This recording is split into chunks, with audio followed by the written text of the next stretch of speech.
జగన్ గారు కోర్టుకు వస్తాడా రాడా? జగన్ గారు కోర్టుకు వస్తారా రారా? వస్తారా రా? ఇదే చాలా మటుకి చాలా మందిలో అత్యుత్సాహం అయితే నెలకొంది. ఎందుకనంటే ఒక చర్చ నడుస్తుంది. ఏదైతే సిబిఐ కోర్టులో ఏదైతే ఏదైతే అక్రమాస్తుల కేసు ఏదైతే ఉందో దాని నిమిత్తం సిబిఐ కోర్టు వ్యక్తిగతంగా హాజరు కమ్మని ఆదేశాలు ఇచ్చింది. కానీ జగన్ గారు కోర్టుకు రాడంటారు కొంతమంది. లేదు, ఎలాగైనా రావాలి ఖచ్చితంగా అంటారు. రావాలనుకున్న వాళ్ళు చాలా మంది ఉన్నారు కోర్టుకి అయితే కనుక. కాబట్టి వాళ్ళ ఆశల మీద నీళ్లు చల్లే ప్రయత్నం అయితే జరిగింది, కానీ అది అవలా. కాబట్టి జగన్మోహన్ రెడ్డి గారు కొంచెం వెనక్కి తగ్గాల్సి వచ్చింది. ఎందుకంటే కోర్టు ఒప్పుకోవాలా, వ్యక్తిగతంగా హాజరుకి మినహాయింపమని జగన్మోహన్ రెడ్డి గారు అడిగారు, కానీ దానికి కోర్టు ఒప్పుకోలేదు. ఏమంది ఏంటి చెప్పే ముందు నాది రిక్వెస్ట్ ఉంది, ఫస్ట్ లైక్ చేయండి చెప్తాను. ఎక్కువ మందికి ఇన్ఫర్మేషన్ షేర్ అవ్వాలి కాబట్టి మీ బాధ్యతగా లైక్ చేయండి. కొత్తగా మన ఛానల్ చూస్తే పక్కగా సబ్స్క్రైబ్ చేయండి. మీ అమూల్యమైన అభిప్రాయాన్ని కామెంట్ రూపంలో తెలియజేయండి. ఏంటి జగన్ గారు అసలు ఎందుకని అంటే కనుక హైదరాబాద్ కోర్టుకు వ్యక్తిగతంగా హాజరు కాకుండా అనుమతి ఇవ్వాలన్న పిటిషన్పై వైఎస్ జగన్ వెనక్కి తగ్గినట్టే. ఎందుకంటే జగన్ అభ్యర్థనపై అభ్యంతరం తెలిపిన సిబిఐ కోర్టుకు రావాల్సిందేనని కౌంటర్ దాఖలు చేసింది. దీంతో ఈ నెల 21 వరకు సమయం ఇస్తే హాజరవుతారని సిబిఐ కోర్టుకి జగన్ తరపు లాయర్లు చెప్పడం జరిగింది.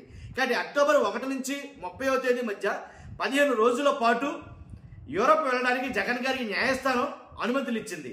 అయితే విదేశాల నుంచి తిరిగి వచ్చాక నవంబర్ 14లోగా కోర్టుకు వ్యక్తిగతంగా హాజరై యూరప్ నుంచి ఎప్పుడు వచ్చారనే వివరాలతోటి మెమో సమర్పించాలని జగన్కు షరతు అయితే విధించడం జరిగింది.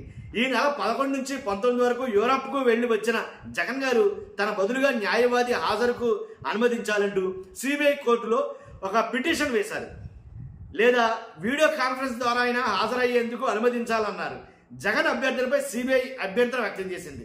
జగన్ కోర్టుకు రావాల్సిందేనని, ఆయన పిటిషన్ను కొట్టివేయాలని కోరుతూ కౌంటర్ దాఖలు చేసింది. దీంతో వెనక్కి తగ్గిన జగన్ వ్యక్తిగతంగా హాజరవుతానని కోర్టుకు తెలిపారు. హాజరయ్యేందుకు ఈ నెల 21 వరకు సమయం ఇవ్వాలని కోరగా సిబిఐ కోర్టు అనుమతులు ఇచ్చింది. మొత్తానికి ఎలాగైతేనండి చాలా మంది అనుకుంటున్న ఒక అంకానికి తెరపడినట్టయింది. జగన్మోహన్ రెడ్డి గారు ఖచ్చితంగా కోర్టుకు అయితే వెళ్లాల్సి వస్తుంది. ఈ నెల 21 వరకు గడువు అయితే అడిగారు. ఏదైతే అసలు ముందే అరెస్ట్ అన్నారు వాస్తవంగా. ఎందుకంటే కనుక సిబిఐ పరిమితులతోటి అనుమతులతోటి యూరప్ పర్యటనకి వెళ్ళిన జగన్మోహన్ రెడ్డి గారు ఒక ఫోన్ నెంబర్ గురించి మ్యాక్సిమం బెయిల్ రద్దయిపోయింది, జగన్ గారు రావడమే ఎయిర్పోర్ట్లో అరెస్ట్ చేసేస్తారో అని కొంతమంది ఆల్రెడీ చాలా మందికి మాట్లాడేశారు. ఎందుకని అంటే కనుక జగన్మోహన్ రెడ్డి గారి ఫోన్ నెంబర్ పనిచేయలేదంట. జగన్మోహన్ రెడ్డి గారు ఇచ్చిన ఫోన్ నెంబర్ తప్పుడు ఫోన్ నెంబరు, అది తప్పు, దానికి అసలు ఫోన్ వెళ్ళట్లేదు, మేము 3 సార్లు ట్రై చేసాం, అయినా ఫోన్ కలవలేదు, జగన్ గారు తన సొంత నెంబర్ కాకుండా ఏదో పనికిరాని నెంబర్ ఇచ్చారు అని సిబిఐ ఏం చేసిందంటే ఒక మెమో దాఖలు చేసింది కోర్టులో.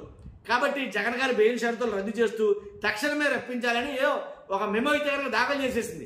దాఖలు చేస్తే ఈ లోపల అది హీరింగ్కి వచ్చే లోపలనే జగన్ గారు ఇండియాకి అయితే వచ్చేయడం జరిగింది.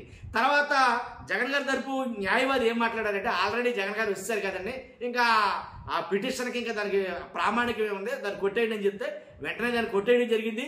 ఎప్పటికీ కూడా జగన్ గారు అడుగుతుంది ఒకటే, నా తరపున నా లాయర్ వస్తారు, లేదా ఒకవేళ లేదంటే కనుక ఆన్లైన్లో నేనైతే కనుక ఆ విచారణకు హాజరవుతాను అని అయితే కనుక ఆయన మాట్లాడతాడు. కాబట్టి దానికి ససేమిర కాదు, కుదరదో, రావాలని చెప్తుంది. కాబట్టి అనుమతులు ఇస్తుంది అని అనుకున్న కోర్టు కాదు, ఖచ్చితంగా రావాలి అని అనడం పైన చాలా మందికి ఆసక్తి నెలకొంది. ఎందుకు ఇలా జరిగింది, ఏం జరుగుతుంది అనే దాని మీద. ఏంలా ఇప్పుడు ఆ మాట కోర్టు అంటంతో చాలా మంది చాలా రకాల వంటలు అయితే కనుక వండేసి వారు చేస్తున్నారు. ఏమనంటే కనుక సిబిఐ కోర్టు సీరియస్ అయ్యింది, జగన్ గారు వ్యక్తిగత హాజరు నుంచి మినహాయింపునిమ్మని అడగడంతో చాలా మట్టుకి సీరియస్ అయింది. సీరియస్ అవడంతో పాటే రాకపోతే అరెస్ట్ చేస్తానంటుంది. ఏం లేదు, ఇది అయిన తర్వాత వెంటనే జగన్ అరెస్టే. ఇలాగా చాలా రకాలైన వంటలు వండి వాచ్ చేయడం జరిగింది ఆల్రెడీ. కాబట్టి ఏదేమైనా నేను పుట్టిందంటే పెరిగిందని గాలి మాటలు. కాబట్టి ఈ రకంగా అక్కడ ఏం చెప్పారంటే కనుక వ్యక్తిగత హాజరు నుంచి మినహాయింపు ఇవ్వాలి అని అడగడం జరిగింది.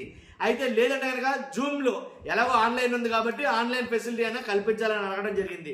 రెండింటికి కాదన్నారు, మరి ఎందుకో తెలియదు కానీ కాదన్నారు. వ్యక్తిగతంగా ప్రత్యక్షంగా హాజరు కావాలన్నారు. దానికి 21 వరకు గడువు అడిగారు. సింపుల్, అవసరమైతే వెళ్లాల్సి వస్తుంది, ఒక రోజు కోర్టుకు వెళ్ళాలి తప్పదు.